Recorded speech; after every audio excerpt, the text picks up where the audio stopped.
የዛሬው ስራዬ አለቀ። ይሄን ፋይል ሰጥቼ ማውጣት ብቻ ነው የቀረኝ። ወይ ታድለሽ በእናትሽ እንትን ከመሄድሽ በፊት ቅድም ኮፒ አድርጌ አስቀምጬልሻለሁ ወረቀት እንትን ለጓደኞቼ የግብዣ መልእክት የጻፍኩበት እና ማስተካከል ያለብኝ ነገር ካለ በእናትሽ ቶሎ ቶሎ ንገሪኝ እስቲ ላስተካክልና ዛሬ ነው የምልከው።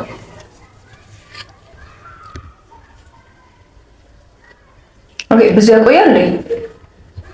አይ ብዙም አይቆይም ይመስለኛል። እንግዲህ እስቲ ኦኬ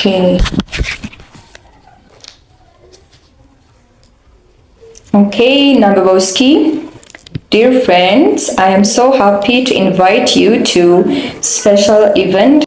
It's going to be a real challenge to get everyone together, but it will be so much fun to ski in group and share unforgettable memories. We will have a unique menu with delicious food and cold drinks. Please print the blue badge I am going to attach here so that you can enter the compound. I hope you can come to this only one-time event. Best regards. Okay, ማለት ጽሁፍሽ በጣም አሪፍ ነው፣ ግን ስፔሊንግ ላይ በጣም ችግር አለ። ለዛ እኮ ነው ታዲያ እኔም ይልኝ ያልኩሽ። ምናልባት አንዳንድ ስህተት ሰርቼ ከሆነ እዚሁ እንዳስተካክል እነሱ ጋር ከመድረሱ በፊት። በእንግሊዝኛ ቃል ውስጥ መጨረሻ ላይ የማንጽፋቸው ስፔሊንጎች አሉ። ስለዚህ አንቺ አሁን የጻፍሽው ላይ ደግሞ ብዙዎቹ መጨረሻ ላይ መጻፍ የሌለባቸው ናቸው። ኦኬ እና ምን መሆን አለበት? ለምሳሌ ሃፒ የሚለውን ቃል ስትጽፊ በአይ ሳይሆን መጨረስ ያለብሽ በዋይ ነው። ፓርቲ የሚለው ላይም እንደዛው፣ ኦንሊ የሚለው ላይም እንደዛው።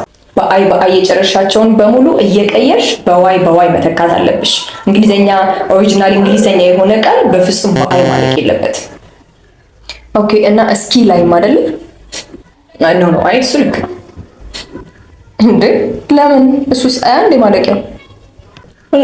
እስኪ የሚለው ቃል ኦሪጂናል እንግሊዘኛ አይደለም፣ ሶርሱ ከኖርዌይ የተዋሱት ቃል ነው። ስለዚህ ብዙ ጊዜ ደግሞ ሲዋሱ የዛውን አገር አይነት ስፔሊንግ ይጠብቁላቸዋል፣ ያው ተውሰነዋል የሚለውን ለማሳየት ማለት ነው። ኦ እሺ። ከዛ ደግሞ ቻሌንጅ የሚለው ቃል በጄ ስፔሊንግ ነው የጨረሰው። ጄ ደግሞ ሌላው የእንግሊዘኛ ማለቂያ ፊደል መሆን የማይችል ፊደል ነው። ስለዚህ ብዙ ጊዜ መጨረሻ ላይ የዚህን ድምፅ መተካት ከፈለግን በጂ እና በኢ እያደረግን እንተካዋለን እንጂ በጄ ስፔሊንግ አንተካውም። አንዳንድ ጊዜ ደግሞ ምናልባት ይሄ ሾርት ቫውል ሳውንድ ያላቸው ቫውል ሌተሮች ከፊት ካሉ ሾርት ቫውል እንደሆነ ለማሳየት ዲ ጂ ኢ እንጽፋለን። ግን መጨረሻ ላይ ጄ ስፔሊንግ እንግሊዘኛ ቃል ላይ በፍጹም ልናገኘው አንችልም። ስለዚህ ይሄንንም ማስተካከል አለብሽ። በመቀጠል ደግሞ ሃቭ የሚለው ቃል ላይ በቪ ብቻ ነው የጨረሽው። እውነት ነው፣ ሳውንድን እኮ እናገኘዋለን ሃቭ ስንል፣ ግን እንግሊዘኛ ቃሎች ላይ ብዙ ጊዜ ባለሁለታ የምትሆናለች ድምጿ የማይሰማ ግን እንደዚህ መጨረሻ ላይ መምጣት የሌለባቸውን የምታጅብ ማለት ነው። ስለዚህ ሃቭ ስትጽፊ ምንም እንኳን ሳውንዱ በቪ አይነት ቢያልቅም ኢ ግን መግባት አለባት። ምክንያቱም አሁንም ቪ የመጨረሻ የእንግሊዘኛ ስፔሊንግ መሆን ስለማትችል ማለት ነው በቃሎች ላይ። ልክ እንደዛው ደግሞ ዩም እንደገና እንደዛው መሆን አይችልም። ስለዚህ የትኛውም ቃል ላይ በዩ የሚያልቅ ከሆነ ኢ መጨመር አለብን ማለት ነው። አሁንም ግን ሜኒው ላይ ኢ ልጨምር ከማለትሽ በፊት ሜኒው ራሱ ደግሞ ከፍሬንች የተዋሱት ቃል ስለሆነ እሱንም በኢ መጨረስ አንችልም። እንደዛው ዩ እንደሆነ መተው አለብን ማለት ነው። እሱን አናስተካክለው። ስለዚህ የትኛውን ቃል ነው ማስተካከል ያለብሽ ማለት ነው? ብሉ የሚለው ቃል ላይ መጨረሻ ላይ ኢ መጨመር አለብሽ። ምክንያቱም ብሉ ኦሪጂናሊ የእንግሊዘኛ ቃል ስለሆነ ማለት ነው።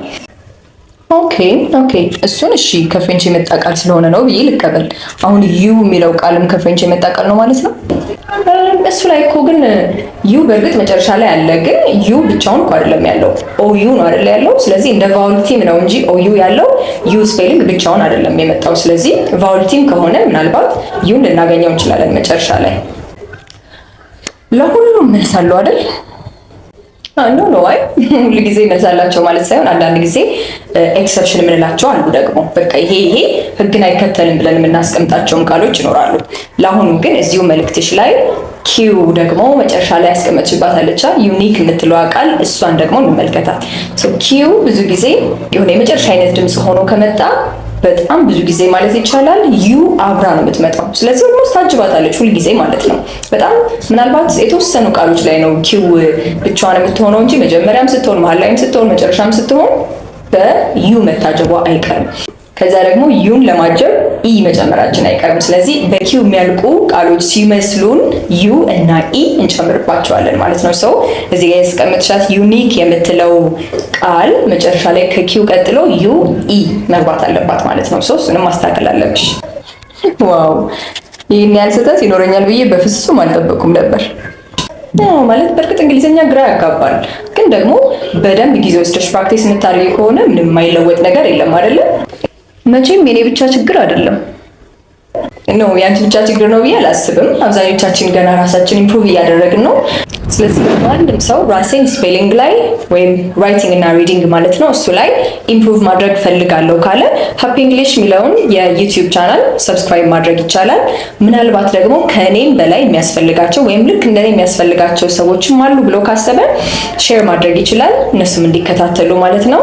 በተጨማሪም ደግሞ ማንኛውም አይነት ጥያቄ ካላቸው ኮመንት ሴክሽን ስላለ ኮመንት ሴክሽን ላይ አስተያየታቸውን ወይም ጥያቄያቸውን ማስቀመጥ ይችላሉ። ምንም ችግር የለም። ለጥያቄዎቻቸው በጣም ሰዓቱን የጠበቀና ግልጽ የሆነ መልስ እናስቀምጣለን። ኦኬ፣ ጠቃሚ ቲፖችን ማግኘት ይችላሉ አለን። እሺ፣ ትምህርት ቢፈልጉስ ምን ችግር አለ? ለሱም ቢሆን ኦንላይን ክላስ ስላለ ከእናንተ የሚጠበቀው መደወል ብቻ ይሆናል ማለት ነው። ከዛ በተረፈ ግን የመጻፍና የማንበብ ችግራችሁን መቅረፍን ለኔ ትተውታላችሁ። በጣም አሪፍ። በጣም ነው የማመሰግነው። እሺ፣ በጣም በደስታ ነው የማገለግልሽ እህትዬ። በእናቴ አንቺ እዚሁ የማደር እቅድ ነው መሰለኝ ያለሽ። እኔ ፋይሌን አስረክቤ ወደ ቤቴ ልሂድ።